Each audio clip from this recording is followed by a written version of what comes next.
Stage থেকে বক্তব্য দিব, কোনো স্লিপ গ্রহণ করা হবে না। সুপ্রিয় উপস্থিতি, আমাদের মাঝে উপস্থিত হয়েছেন সচিবালয়ে কর্মকর্তা কর্মচারী সংযুক্ত পরিষদের সম্মানিত সভাপতি জনাব বাদিউল কবির ভাই।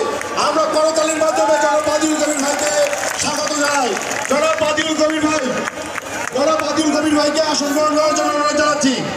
এ পর্যায়ে বক্তব্য রাখবেন জনাব মঞ্জুর রহমান, নীলফামারী থেকে আসছে জনাব মঞ্জুর রহমান।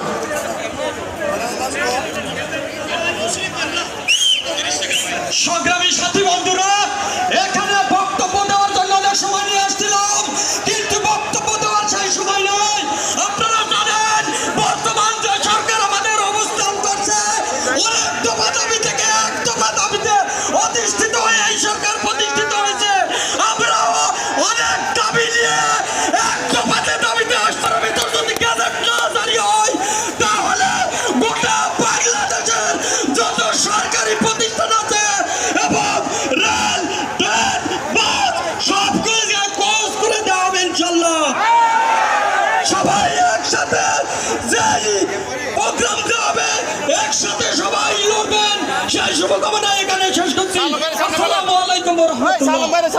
এ পর্যায়ে বক্তব্য নিয়ে আসার জন্য অনুরোধ করছি চট্টগ্রাম বিভাগীয় আব্দুল মতিন।